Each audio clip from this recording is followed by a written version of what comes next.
em João 17? Todos acharam?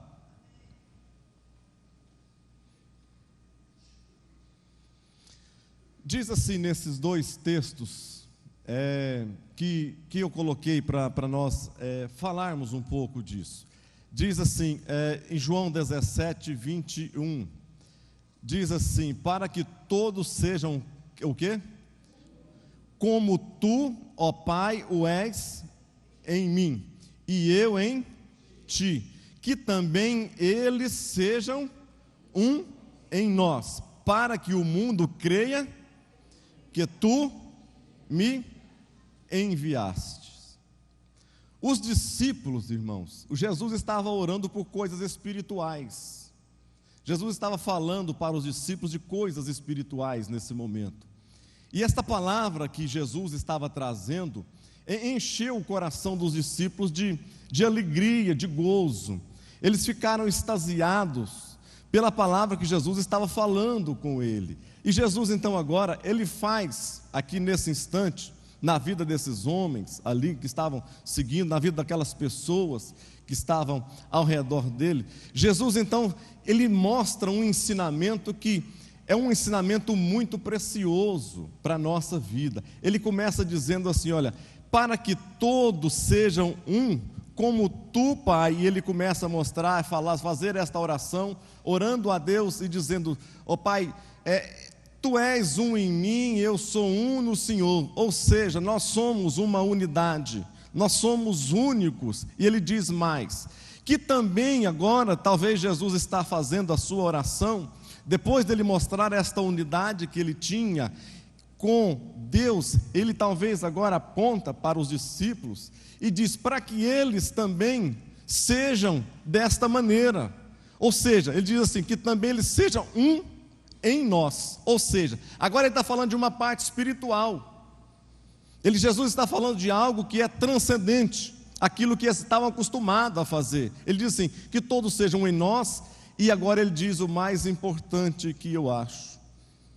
Ele diz assim, para que todos eles sejam um em nós. Ou seja, apesar de toda dificuldade, apesar de todas as diferenças, apesar de tudo que às vezes tem combatido no dia a dia deles caminharem nesse mundo, caminharem nessa terra, ainda assim eles têm a capacidade de serem um em nós. Para quê? Irmãos, para que serve união?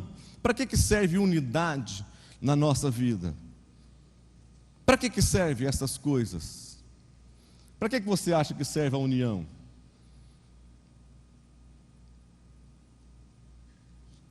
Nada?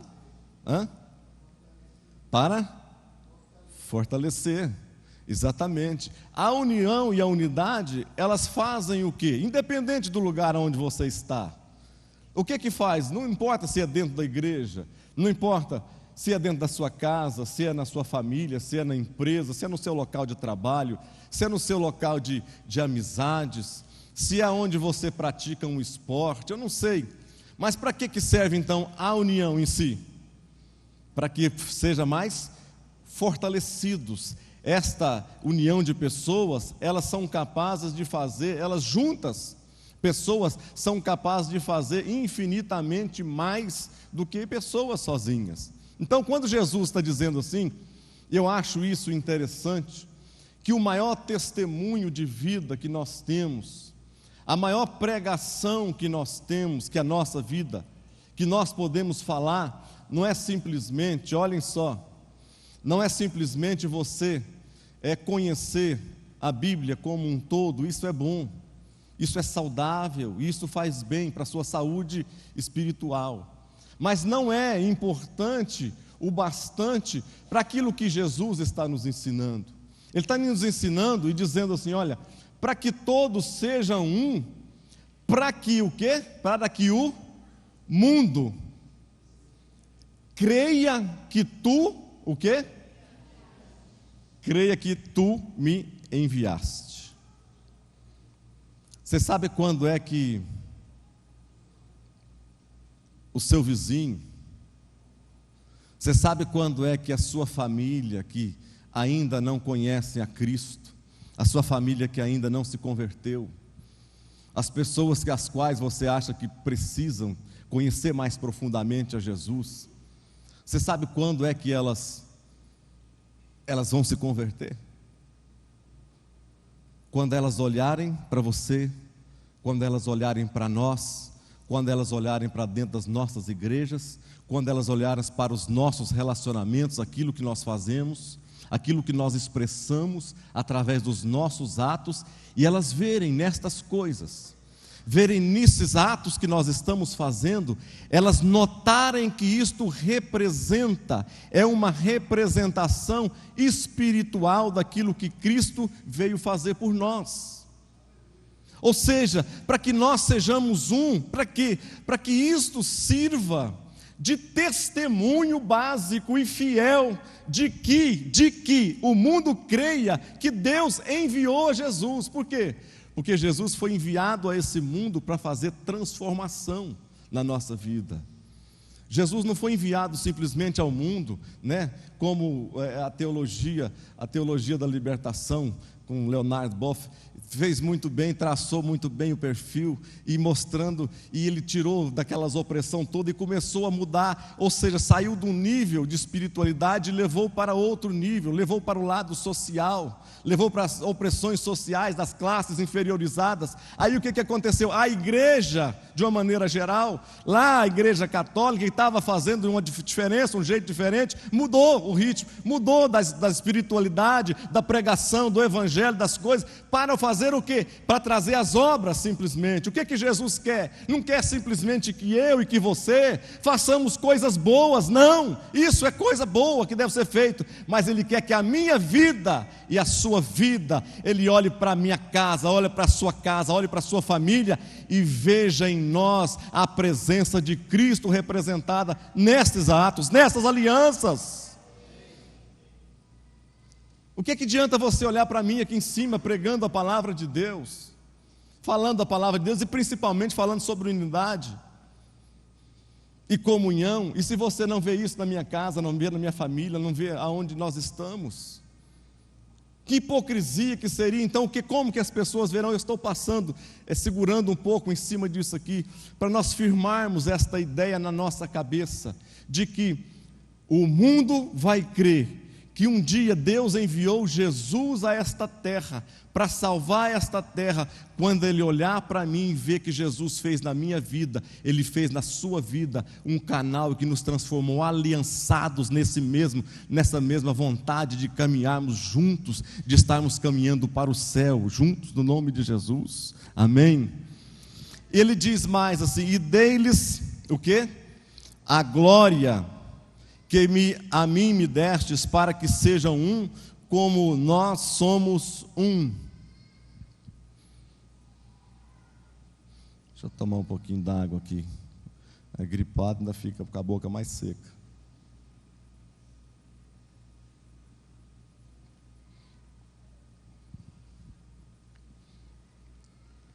(17:22) 17:22, ele fala que deles a tua glória, e dei-lhes a glória que a mim me deste, para que sejam um, como nós somos um. Ou seja, a glória que Deus deu a Jesus, é a mesma glória que Jesus repassa esta glória para mim e para você. Ou seja, nós não podemos dizer que nós não temos esta capacidade de estarmos unidos. Nós não podemos dizer que na nossa criação, o momento de vida que nós passamos, a maneira cultural a qual nós fomos inseridos no nosso nascimento, nos fez com que nós pudéssemos simplesmente estarmos afastados uns dos outros, e que isso não nos influencia, e que isso não altera a nossa maneira. Não, eu sou assim. Eu nasci desta maneira, eu fui criado desta maneira, eu não me importo com as pessoas, se vai me visitar, se eu visito um, se eu esteja com um, eu não importo se as pessoas me achem assim, ou me achem de outra maneira, isso não me afeta. Você pensa que isso não te afeta, mas isso te afeta o seu relacionamento com as pessoas, isso afeta o seu relacionamento com a sua família, isso afeta o seu relacionamento com Deus. Quanto mais, às vezes, nós estamos no meio da igreja. Por que é uma igreja? Uma chamados do mundo para fora. Nós somos chamados para cá, juntamos aqui nesse lugar, que foi chamado, denominado uma igreja, um lugar onde nós reunimos pessoas que tiveram uma experiência com Cristo na sua vida, e agora nós nos achamos melhor nos relacionarmos juntos, de estarmos fazendo parte aqui do mesmo corpo. Não é um Rotary, não é um clube social, mas é um lugar aonde o Espírito Santo de Deus vem falar conosco assim reunidos, nos fala em unidade, dizendo para nós que Ele precisa, necessita desse testemunho de vida em nós mesmos. É isso que Ele traz para nós, ou seja, existe a possibilidade sim, de nós podermos caminhar dia após dia em unidade uns com os outros. Eu coloquei comunhão, diga comigo assim: comunhão é participação. Comunhão é participação? Sim. Eu coloquei aqui: um relacionamento é capaz de permitir uma participação de vida em comum. Um relacionamento capaz de permitir uma participação de vida em comum, isto é comunhão. Comunhão é um processo de amizade recíproca. E mais aqui, segunda coisa, comunhão é companheirismo. Diga: comunhão é companheirismo. O que é companheirismo, gente? Andar juntos, né? Ontem eu falei uma palavra sobre isso, um pouco colocar fogo, apimentar um pouco as ideias, mas a Bíblia diz que poderão dois andar juntos se não estiverem de acordo. Você pode andar com uma pessoa a qual você não tem um acordo. Que tipo de acordo que é esse? Acordo da unidade. O que é unidade? É você pensar, depois de você, um casal, por exemplo. Um casal, ele às vezes, eles têm ideias diferentes. Um casal tem ideia diferente, mas quando eles estão unidos, eles estão em unidade, as suas ideias não os levarão um para um lado e outro para o outro, de maneira alguma. Mas um casal, quando ele está em unidade, os dois podem ter ideias diferentes, diferenciadas, principalmente, mas os dois caminharão juntos para um objetivo próprio, o mesmo objetivo, uma coisa só. Ou seja, né, eu lembro do curso que nós fizemos uma vez, que o pastor que estava ministrando, ele, para ilustrar esta comunhão, ele levou dois montinhos de capim e colocou lá no meio da sala. Ele colocou um capim de cá, como se fosse essa caixa daqui, colocou um outro capim de cá, como se fosse outro lugar, e fez a ilustração de um casal. Ele amarrou dois animaizinhos, né, junto, e se os dois, um quisesse comer o de cá e o outro querer comer o de lá, o que ia acontecer? Se eles estivessem amarrados, atrelados, o que ia acontecer? Nada, no máximo o mais forte ia matar o mais fraco enforcado, não é isso? Mas se os dois chegassem a um consenso, bom, eu quero comer o de lá, mas ele quer comer o de cá, mas se juntos, vamos supor, então eu vou abrir mão aqui de alguma coisa, e nós dois juntos aqui, vamos comer esse montinho aqui. Está certo que ele vai comer mais do que eu, não gosto desse montinho aqui, mas os dois vêm cá, come, acabou com o monte, os dois passam para cá, agora é minha vez, agora vem cá o montinho, vem, come, melhora. Não é melhor do que isso? Diga sim. Unidade, o que é isso? Unidade é você participar, é fazer essas coisas simples, é você às vezes abrir mão de alguma coisa a qual você tem direito, mas para você estar em unidade com alguém, não estou falando de casal simplesmente, eu estou falando de irmãos, eu estou falando de pessoas, irmãos em Cristo, é você poder abrir mão daquilo que você às vezes acha que para você é essencial, que você tiraria algum tipo de vantagem, entre aspas, disso, mas você prefere abrir mão do seu direito de estar até mesmo certo, correto nos seus pensamentos, de você estar certo, correto na sua maneira de falar as coisas, mas pela amizade, pelo companheirismo, você vai abrir mão daquele momento, para quê? Porque aqui é o seu companheiro, aquela pessoa que às vezes está atrás de você. Quantas vezes, irmãos, preste atenção aqui, quantas vezes a minha esposa, a Marisete, abriu mão de passar na minha frente, quando ela ganhava mais do que eu. Quando nós começamos a trabalhar e como nós casamos, ela ganhava mais do que eu. Quantas vezes ela abriu mão e nunca usou disso, mas primeiramente ela colocava o salário, nós tínhamos uma conta única, e nós usávamos dessa conta, ela usava a maneira que ela queria, eu usava a maneira que nós queríamos, que eu queria, e nós juntos caminhamos esse tempo. Quantas vezes ela abriu mão de crescer espiritualmente mais do que eu? Isso é sério. Quantas vezes ela abriu mão de crescer mais do que eu para não passar na minha frente? Quantas coisas ela deixou de fazer? Ela poderia ter feito, mas ela não fez, porque naquele momento eu estava passando por situação difícil na vida espiritual, não queria saber de Deus, queria distância das coisas de Deus, mas ela abria mão em função do nosso relacionamento, para que o nosso relacionamento fosse mais forte, e que juntos, depois unidos, sim, nós poderíamos então juntos fazer aquilo que era o sonho dela, de crescermos espiritualmente juntos em unidade. Unidade é isso, união e comunhão é isso. Comunhão é companheirismo. A biografia do indivíduo desde o seu nascimento, o que é isso? É a história das suas relações com outras pessoas. Em toda a sua vida, se você for notar, quando você lembrar de quando você era pequeno, quando você era criança, quando você era adolescente, pré-adolescente, adolescente, você vai ver que você tem uma história. E toda a história que vier à sua cabeça, ela vai estar baseada ou está embasada em algum tipo de relacionamento ao qual você já teve. Pessoas que não têm relacionamento são pessoas com histórias truncadas, histórias pequenas, histórias simplesmente atreladas na vida de outras pessoas. Faça uma reflexão do seu dia a dia na sua vida, em toda a sua história, se ela não é baseada em relacionamentos. Eu coloquei aqui, existem crentes marginais? Existem crentes marginais, sim ou não? Hã? Crente marginal existe? Pastor Zé Marcos, existe crente marginal?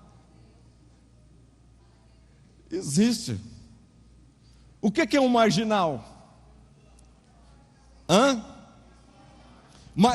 Um marginal é quem? O caminho é aqui.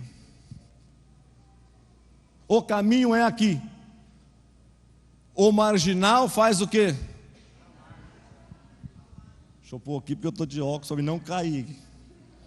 O marginal vem aqui. A margem.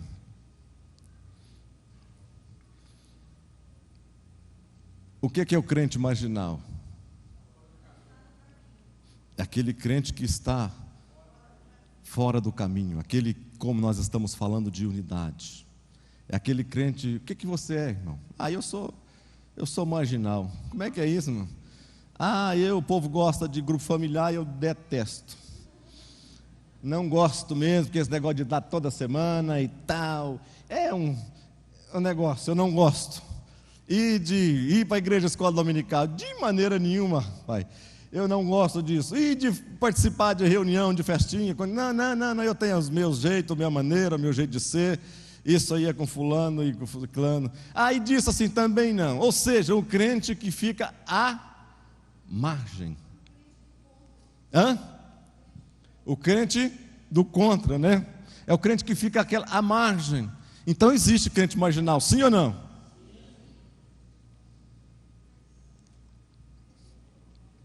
Tem algum crente marginal aqui? Só para a gente. Os crentes marginais, por favor, se coloquem em pé, que eu gostaria de... Não tem muitos, né? Nós falamos à toa. Pastor Roberto falou muito bem. Uns que estão fora da escola, não estão aqui na escola. Irmão, vocês estão me ouvindo aí, não são vocês, não, é outros, tá bom? Vamos mais para frente.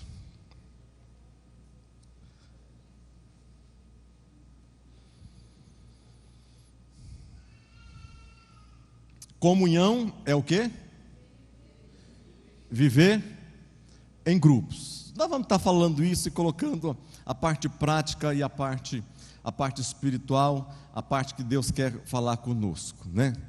Calvino falava que nenhum membro do corpo de Cristo recebeu nenhuma utilidade tal para que ele possa viver ou substancialmente viver sozinho.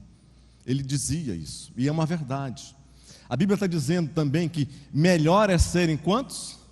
2 do que? Por quê? Porque tem melhor paga do seu trabalho. Viver isolado é uma maldição, irmãos. Crente ou pessoa alguma é ilha, irmão. Quem vive isolado é ilha. Quem vive isolado é ilha. E viver sozinho, então, se torna o quê? Esses dias nós estávamos assistindo a televisão, passou, vocês devem ter visto também, foi nessa semana ainda, passou uma reportagem de um homem que, não sei quantos anos, ele vive sozinho lá no meio do mato, né? Vive lá no meio do mato, abandonado, sem nada, sem interagir com ninguém, sem conhecer nada. Pergunta quem que é o presidente, não sei, é homem ou mulher, não sei, porque não está fora, não tem relacionamento algum. Ou seja, viver isolado é uma maldição. A Bíblia diz assim, também complementando Eclesiastes 4, diz assim: ai do que estiver só, pois caindo o quê? Caindo não haverá quem o levante. A pessoa, porque todos nós, irmãos, todos os nossos dias, todos nós precisamos uns dos outros. Há pessoas que às vezes você nunca pensou que iria necessitar dele, hoje é a pessoa que está te estendendo a mão. Pessoa que muitas vezes você pensou que talvez seria aquela pessoa que estaria sempre do seu lado, te oferecendo, estendendo a mão, são pessoas que às vezes têm encolhido a mão quando você precisa. Então você não sabe exatamente com quem, no momento que mais necessidade, seu ou de alguém, de algum companheiro, de algum amigo seu, você não sabe qual que é o momento que isso acontecer. A Bíblia diz que, ai do que estiver só, porque caindo não haverá quem o levante. Todos nós temos momentos difíceis na nossa vida. Todos nós passamos por problemas espirituais, familiares, financeiros, problemas psicológicos, e nesse momento, isso é momento de queda. E a Bíblia diz, ai daquele que nesse momento estiver só, porque caiu. Vai acontecer o quê? Não vai ter quem o acolha, quem o levante, quem o escolhe, quem o ombre com ele. É por isso que igreja é um lugar de se relacionar também. Por isso que igreja, as pessoas que chegam para as igrejas, as pessoas não podem ficar sozinhas. As pessoas não podem entrar dentro de uma igreja e entrar e sair como se simplesmente fosse num lugar que, se você fizesse um depósito lá e entrasse na igreja, pegasse o que você quer, lá no balcão, pegasse, arrancasse e fosse embora depois, como se nada tivesse existindo. Igreja não é isto. Igreja é o lugar onde nós aprendemos que o corpo de Cristo, ele é imperfeito, mas que se junto e olhando para aquele que é perfeito, cada vez mais nós vamos melhorando, porque eu olho para os seus defeitos, eu posso ver que, os defeitos dele é tão parecido com o meu, os defeitos dele não são nada diferente do meu, é só que ele está num momento da vida dele, os defeitos dele aflorou, e agora eu posso ajudar ele, porque eu conheço esse defeito. Igreja é isto, é o lugar, é um hospital maravilhoso de Deus, aonde eu posso exercer esta unidade. aonde eu posso olhar nos olhos das pessoas e chamar ela de irmão. Nós somos irmãos, é por isso.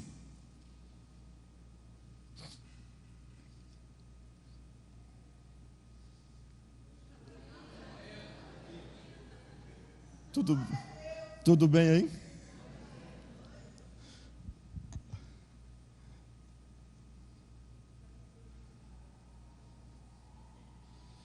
Comunhão também é o quê?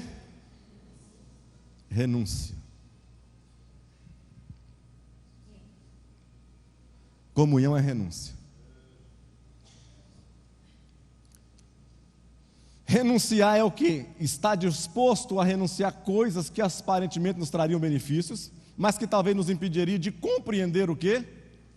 As lutas dos que estão ao nosso lado. Ou assim? Comunhão junta comum, aquilo que é comum com união, né? O mundo hoje, a mídia, o dia a dia, as situações nossas, se você vê o filho do fulano ir para a escola internacional de Oxford fazer mestrado, você olha para a sua vida, você não dá conta de mandar o seu filho. Você olha para o seu irmão, você vê que ele tá chegando aí X35 numa coisa, e você olha, você está andando de fusquinha, meia. Você olha para as pessoas e você vê que tem um casamento bom, saudável, agradável, bom. Você olha para a sua própria vida e você vê que o seu casamento está uma desgraça, está aquela coisa ruim, que você não tem vontade de ir para a sua casa. E quando a gente olha para aquilo que Deus quer e vê de nós isso, no que eu estou querendo dizer aqui? Que renunciar a estas coisas nos faz eu compreender, eu tirar os olhos, me trazer no mesmo nível de igualdade com o meu irmão e conseguir enxergar a ele da mesma maneira que eu sou, independente se eu sou mais rico do que ele, se eu sou mais pobre do que ele, independente se a minha situação financeira é melhor, independente se o meu nível intelectual é maior do que o dele, não. Quando nós estamos em unidade, a minha visão é diferenciada. Quando nós estamos em unidade, a minha visão não enxerga o corpo da pessoa, a minha visão não enxerga a estatura da pessoa, mas quando nós estamos em unidade, o que Deus coloca na minha vida, nos meus olhos, é enxergar o coração desta pessoa e saber que lá também habita o Espírito Santo de Deus, aleluia. Por isso que eu abro mão. Por isso que eu não dou tapinha nas costas simplesmente. União não é no dia de ceia você vir cá, trocar a ceia com alguém, dar tapa nas costas dele, abraçá-lo. Isso faz parte do bom relacionamento. Quebrar barreiras, quebrar paradigmas, quebrar preconceitos. Quantas vezes nós olhamos para uma pessoa e achamos, não vamos com a cara dessa pessoa. Essa pessoa parece arrogante. A pessoa parece assim, você nunca conversou às vezes com essa pessoa.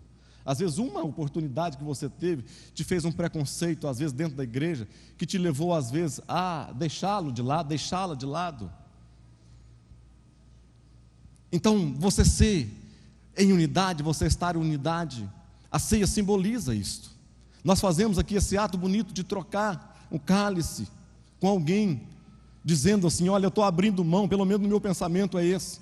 Olha, quando eu estou trocando o cálice com alguém, com muitas pessoas, eu estou dizendo assim para ela, eu estou abrindo mão nesse momento, de estar tomando aqui meu cálice, a minha ceia, nesse momento, para estar fazendo isso, repartindo com você, o mesmo Espírito de Deus que está em mim, está em você, e agora juntos, nós vamos estar comemorando, celebrando isso aqui em unidade.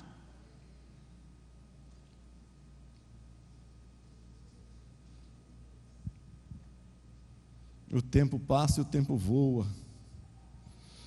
A Bíblia diz lá em Filipenses que não atente cada um para o que é seu, somente seu, mas também para o que é dos outros.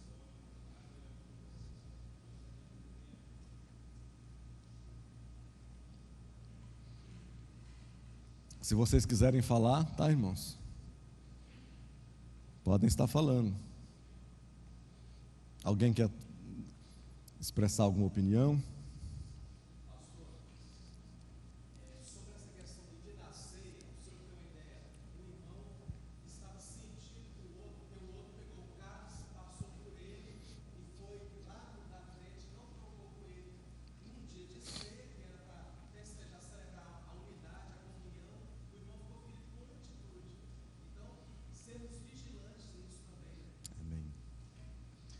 A autossuficiência nos afasta o quê?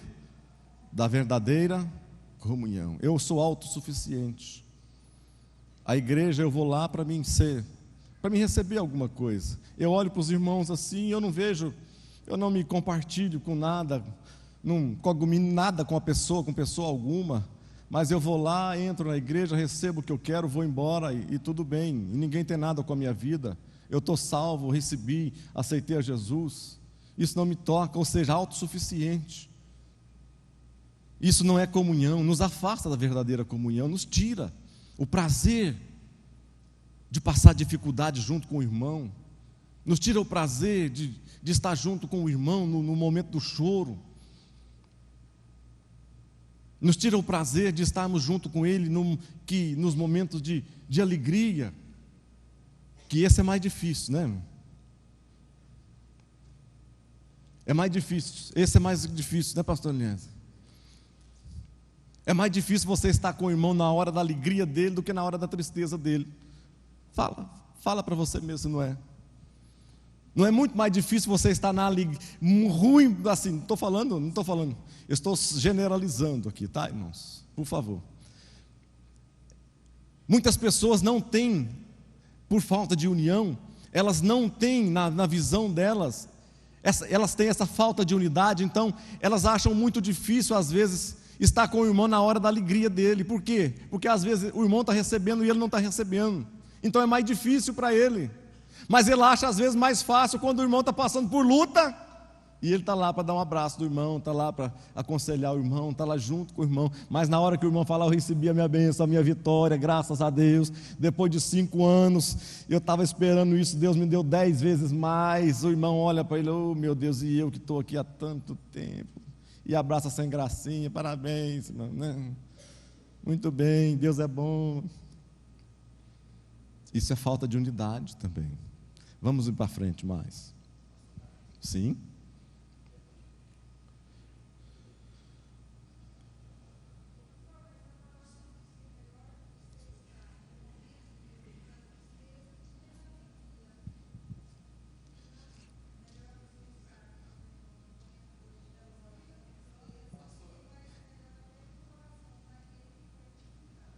A Bíblia fala assim, que é melhor você estar num velório do que numa festa.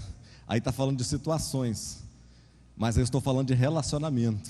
Ele está falando de uma situação. E se você está num velório, quando você está, por exemplo, num velório, numa situação triste, te faz o quê? Refletir. Você vai receber alguma coisa dessa situação. Você vai fazer uma reflexão interna dessa situação difícil que a pessoa está passando. A eternidade, vida eterna, o que foi, o que vai ser. Agora, quando você está festejando com uma pessoa, normalmente lá você não pensa nada, a não ser divertir. Pastor,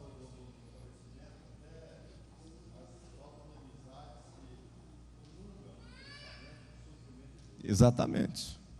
Sim. deixa eu só exemplificar esse fato aqui do pastor Carlos. Exemplifica. Quando Deus me deu a oportunidade de ter uma casa, né? Deus me deu a oportunidade de ter uma casa, porque às vezes, né, leva uma palavra assim e não tem tempo de... Mas só para exemplificar esse fato aqui. E Deus me deu a oportunidade da casa e fizemos um jantar ali em casa, e um irmão, né, pegou e naquele momento falou assim, a Bíblia fala que é mais fácil chorar com os que choram do que alegrar com os que se alegram. Eu quero dizer que eu tenho vontade de ter uma casa igual essa. Então, eu acho mais fácil chorar com os que choram que alegrar com os que se alegram. E isso ele falou. E tem pessoa que, infelizmente, nem tem coragem de falar, né? Então, é isso que o pastor Carlos está falando, para ficar, acho que, mais exemplificado isso aí. Obrigado, pastor. Obrigado, pastor Elias. O caminho para a unidade. Vamos lá. Primeira coisa que nós precisamos nesse caminho É fazer o quê? A aceitação incondicional da outra pessoa, do outro ou dos outros, né, de um grupo. Outra coisa, descobrir o que há de melhor. Descobrir o que há de melhor. Quando nós olhamos para alguém, os nossos olhos batem no que há de pior. Não é isso? Você já olha para a pessoa, esse caboclo não é digno de estar com meu filho ou minha filha. Esse camarada já passou pela FEBEM. Esse sujeito aqui já teve 8 namoradas. Você já olha para o pior da pessoa. Você nunca procura as coisas boas das pessoas para fortalecer aquela, principalmente em amizades, fortalecer os vínculos baseados nas coisas que são boas. E você estando junto às vezes com a pessoa, você pode estar ajudando ela a fortalecer aquilo que é parte frágil na vida dela. Comunhão me faz responsável o quê? Pelo meu irmão. Você acha que comunhão te faz responsável por alguém que está aí perto de você? Hã?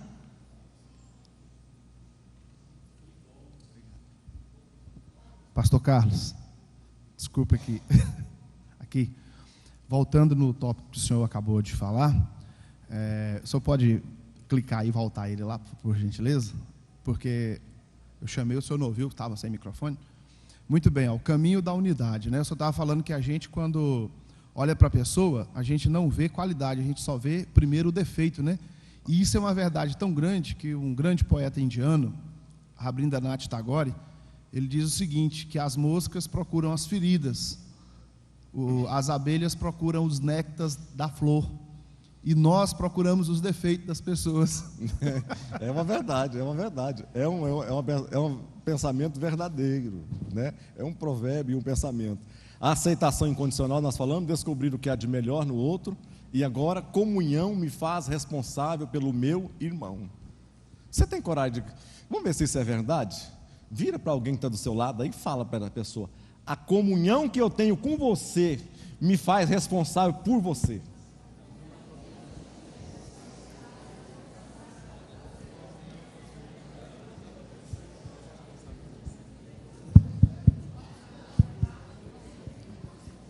Pastor, eu queria falar uma forma diferente de comunhão que eu aprendi aqui nessa casa. Eu sempre achei que os problemas pessoais, as coisas mais podres que a gente tem, tinha que ficar reservada a um canto. E eu descobri que o corpo, né, que é a igreja, o corpo do Cristo, é onde se deve vir e esvaziar tudo. Então eu aprendi muito com o pastor Salmo e a pastora Cássia, o pastor Ive e a pastora Vera, que são assim, os grandes responsáveis pelo nosso equilíbrio, eu e minha esposa, do crescimento do nosso casamento, da comunhão realmente que nós realizamos hoje. E eu aprendi muito que aqui a gente vem, aqui se faz e aqui se fala, e aqui se conserta. Então acho que essa é a comunhão perfeita. Amém, amém, amém. Deixa eu segurar vocês agora um pouquinho, para mim terminar umas 2 páginas aqui que eu tenho. Se eu terminando isso aqui, depois eu vou abrir uma discussão para nós falarmos mais aqui, tá bom? Deixa eu colocar algum pensamento aqui, mais pelo menos umas 3 ideias. Vocês me perdoam, mas vocês me perdoam? Só para me colocar mais umas 3 ideias aqui agora. Eu sei que a participação... Que barulhinho enjoado que é isso? Ah, o relógio. Que maravilha. Olhem para cá. Comunhão me faz responsável pelo o quê? Pelo meu irmão. Eu coloquei isso aqui para nós pensarmos um pouco. Por que Caim matou o seu irmão? Por que será que Caim matou o seu irmão? Falta de comunhão. Nós podemos teologizar algo, alguma coisa do que tal, do que ofereceu, um que ofereceu, outro deixou de oferecer. Mas se não tivesse, e se eles tivessem uma comunhão verdadeira, isso não teria, independente dessas diferenças teológicas que eles tinham na época, isso não faria um matar o outro.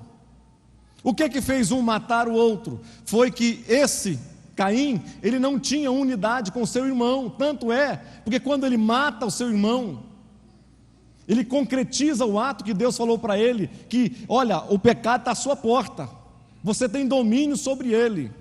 E ele sai, comete o pecado, mata o seu irmão. Deus chega para ele e fala assim, começa a conversar com Caim e começa a tratar da seguinte maneira. Deus, conhecendo todas as coisas, Deus chega para ele e fala assim: Caim, aonde está o teu irmão? Ele sabia que o irmão estava morto.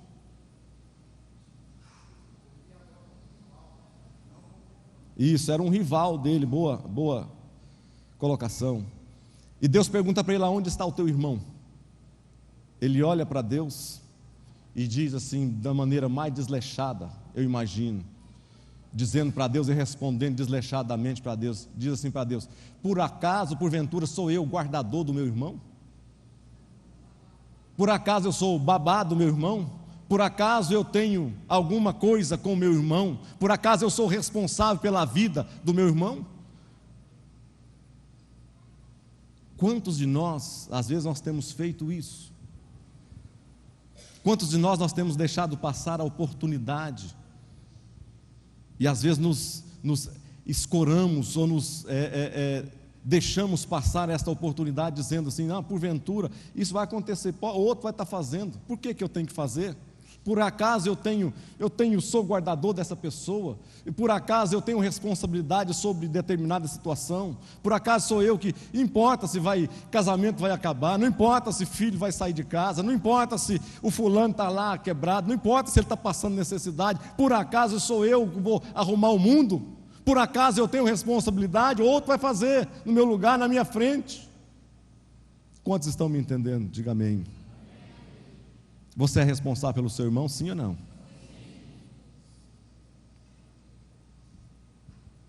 Responsabilidade gera o quê? Dependência mútua. Uma via de mão dupla. Devemos receber, mas também doar. Comunhão passa pela capacidade de perdoar. Quando sou magoado, não devo reagir, o quê? Afastando. Normalmente nós temos esta fragilidade. Quando alguma coisa não vai bem conosco, ou não vai bem no um relacionamento que nós temos, a primeira coisa que nós fazemos é o quê? Crescer o bico, não é isso? Magoei. E dizemos: magoei. E ao invés de nós confrontarmos a situação, pararmos e confrontarmos a situação, quer seja em qualquer lugar onde você esteja, você deve confrontar toda a situação pela qual você venha passar. Ao invés de você sair, virar as costas e magoar e ficar com ressentimento. Quantas pessoas estão ressentidas? O que é o ressentimento? Ressentimento é ressentimento, ou sentir duas vezes. É você ficar sentindo de novo aquilo que já passou, ficar o que? Remoendo. Ficar com aquilo ali como se fosse um loop dentro de você. E ré, né? Cada vez mais para trás, né? Mais distante, né? Ré. Ao invés de chegar, confrontar, arrumar, organizar, você não faz isso.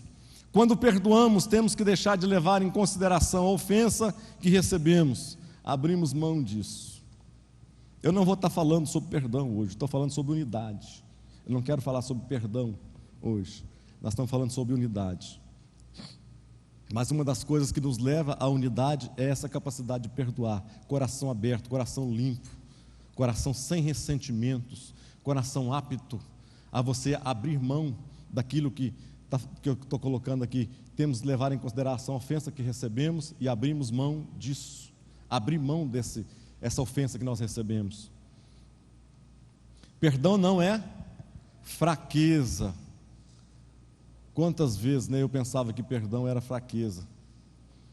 Quantas vezes no meu dia a dia, no meu tempo, eu achava que só quem pedia perdão eram os mais fracos. É somente os fracos que têm que pedir perdão. É somente aqueles menores, os mais humildes, aquele que fez o que deveria.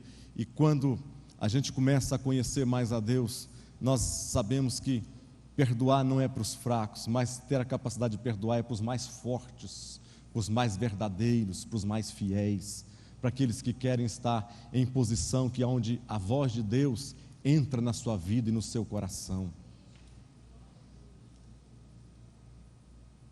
Ferimos o coração de Deus quando não perdoamos.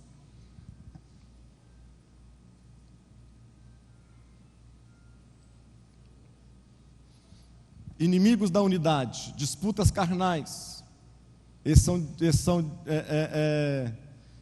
um dos inimigos da unidade. A segundo, más conversações. Eu não vou me prender aqui nessa aqui não. Julgamentos precipitados.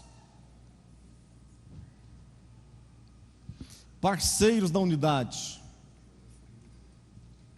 Talvez aqui seja melhor. O que é um parceiro da unidade? Primeira coisa, é você fazer o quê? Ter disposição para consolar. A Bíblia diz: consoleis o quê? Os de pouco ânimo. Sustenteis quem? Os fracos. E sejais pacientes para com todos. Consolar, irmão, é você na mesma jornada que nós estamos caminhando. Consolar é você ter força para estar no meu irmão no momento de aflição da sua vida, na mesma jornada, na mesma caminhada. É você dar força para ele no meio dessa jornada, no meio dessa caminhada. Porque nós estamos nesta caminhada e normalmente pessoas vão ficando para trás, pessoas vão se machucando, pessoas vão ficando desanimadas, vão ficando cansadas pelo caminho. E o que nós não podemos fazer é exatamente isso, passar e deixar as coisas como se nada tivesse acontecendo. Se isso não dependesse de mim, isso, passar de largo. Na caminhada, irmão, nós temos que chegar lá e todos juntos. Nós temos que chegar a sua família, a minha casa, a sua casa, o meu irmão. Se nós chegarmos às nossas casas, fatalmente, nós chegaremos todos juntos. Chegaremos no final, receberemos o prêmio de Deus, aquele que está com os nomes nos livros escritos, no livro da vida. E todos nós estaremos diante dele e entrando pelas portas da eternidade, com alegria no nosso coração. Mas a Bíblia está dizendo aqui: consoleis os de pouco ânimo, sustenteis os fracos e sejais pacientes para com todos, né? E às vezes nós não temos coragem de fazer isso. Às vezes nós não temos coragem, disposição para isso, para aguentar os fracos. Nós aguentamos muito bem, as pessoas são fortes. Mas nós não aguentamos, não toleramos os fracos. Nós não toleramos as pessoas de pouco ânimo. As pessoas que um dia estão lá em cima, no outro dia estão lá embaixo. Aquele que cai, numa semana está caindo aqui, peca, na semana que vem pede perdão, conversa, aconselha com você, na outra semana está caído de novo. Quem foi que Paulo entregou para Satanás? Emineu? Quem que foi? Foi? Hã?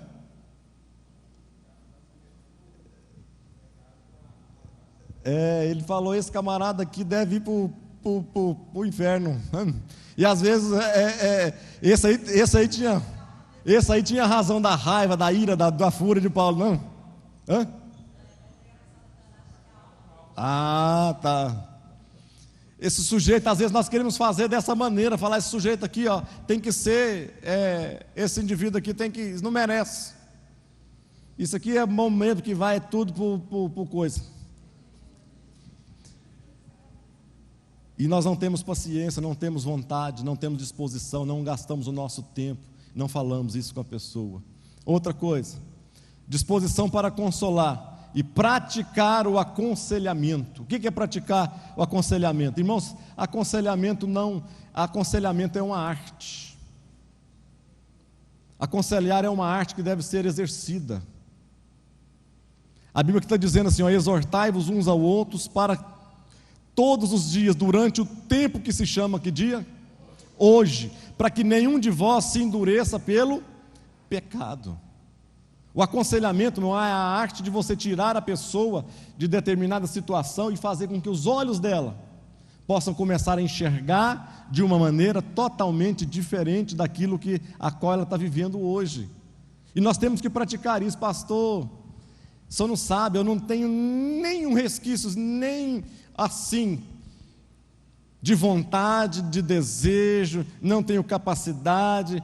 Toda vez que eu começo a aconselhar, eu perco a paciência. É na primeira conversa, pastor, eu já perco a paciência e vou. Não tem nada disso. Irmãos, tem que praticar. Porque uma pessoa, às vezes, que você tira ela do buraco, a pessoa, às vezes, está caminhando para o inferno, você vai lá com um conselho sábio, faz com que o caminho dela seja invertido. Você, diante de Deus, cada vez mais vai estar sendo capacitado a partir desse instante simples que você começou. Amém? Parceiros da unidade, disposição para edificar o irmão. Você tem disposição para edificar o irmão? Tem? O que é disposição para edificar o irmão?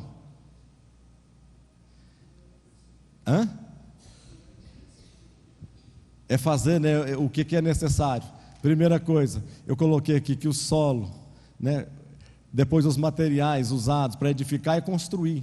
Você tem que saber aonde que está, fazer com que, se é bom, se é ruim, e materiais humanos, divinos e o tempo que você tem que gastar. Segunda coisa, fazer da submissão um porta-voz.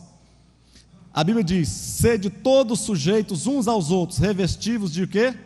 Humildade, porque Deus resiste aos soberbos, mas dá graças a quem?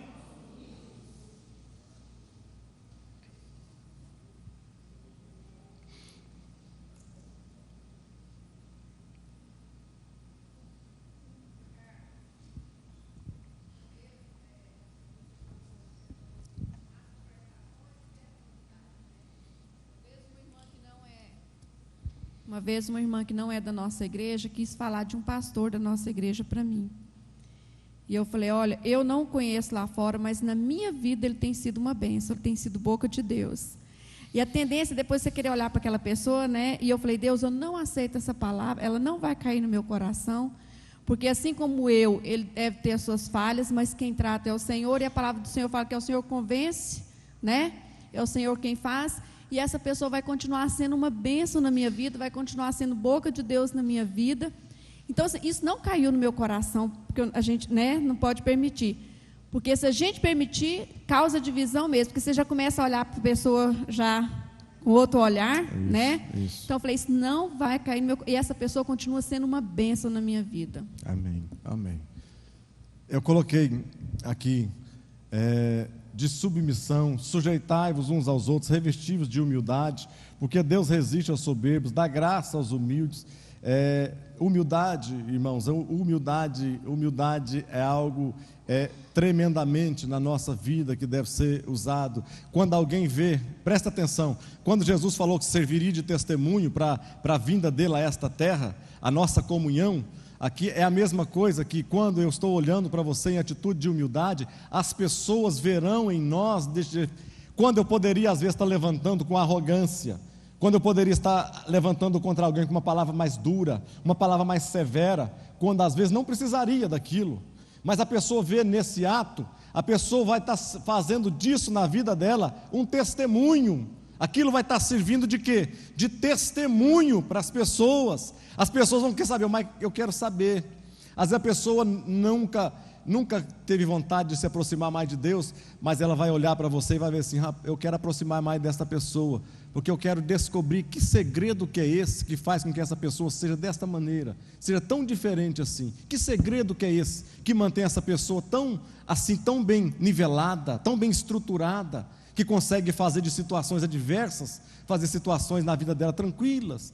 Elas verão nós, verão o segredo, e nós mostraremos que o segredo é Cristo na nossa vida. Amém? Eu não vou passar mais para frente, não. Vamos ficar de pé.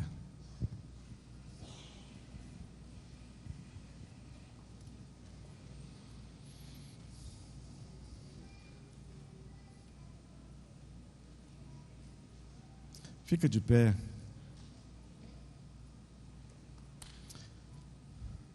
Nesta noite, eu queria que você só recordasse comigo, recordando o sonho de Jesus, para que todos o quê? Sejam um. Para que o mundo o quê? Creia que tu me enviaste. A minha vida, a minha convivência, a minha maneira de servir, a minha maneira de enxergar o meu relacionamento com os meus irmãos e com as pessoas que estão ao meu lado, vão servir de testemunha daquilo que Deus quer completar uma obra nesta terra, através da nossa vida, da minha vida e na sua vida. Feche os seus olhos nesse instante, vamos orar a Deus, vamos pedir a Deus que Ele possa nos dar todas essas qualidades necessárias, esses atributos tão necessários para que esta unidade na nossa vida venha se concretizar de uma maneira saudável e suave. Vamos orar, ore junto também, comece a orar ao Senhor, peça para que Deus coloque, se você tem uma situação desagradável no seu dia a dia, que você não consegue fazer isso, que você tem dificuldade, peça a Deus nesta manhã para que Ele possa fazer isso na sua vida. Amado Deus, nós queremos, ó Deus, te louvar, te agradecer, meu Deus, por esse privilégio que nós temos, ó Deus, de sermos portadores, meu Deus, sermos os detentores da placa testemunhal do que o Senhor tem feito, meu Deus, nesse mundo, através das nossas vidas, pessoas simples, ó Pai. O Senhor poderia ter usado anjos para estar ministrando a palavra nesta terra aos homens, mas o Senhor não fez assim, ó Deus. O Senhor tem usado a cada um de nós de maneira especial para estarmos sendo ministradores, ó Deus. Não usa simplesmente a palavra falada, Senhor, a palavra revelada, não, mas usa a minha vida, usa a nossa vida, Senhor, de boca fechada, para que nós possamos servir de testemunhas fiéis, e que isto venha se tornar na vida daqueles que ainda não te conhecem, venham servir, ó Deus, de vontade, de desejo, de estar fazendo a mesma coisa a qual nós estamos fazendo. Abençoe-nos, meu Deus, nos dê força, nos dê integridade, Senhor, para fazermos isso no nosso dia a dia, nos coloca em situação cada vez melhores, ó Pai, abra os nossos corações, ó Pai, nos dê relacionamentos mais saudáveis, ó Pai, coloca pessoas ao nosso lado, que nos venham ombrar conosco, que venham nos ajudar nesta caminhada, e nos coloca também diante de pessoas, ó Deus, as quais nós poderemos estar ajudando, pelas quais nós poderemos estar ombrando com essas pessoas, que nós estaremos dando força no nosso dia a dia, nesta jornada, ó Pai, e que a nossa fé venha prevalecer acima de toda e qualquer coisa, ó Pai, no nome de Jesus Cristo, em nome de Jesus Cristo, amém. Que Deus os abençoe em Cristo Jesus.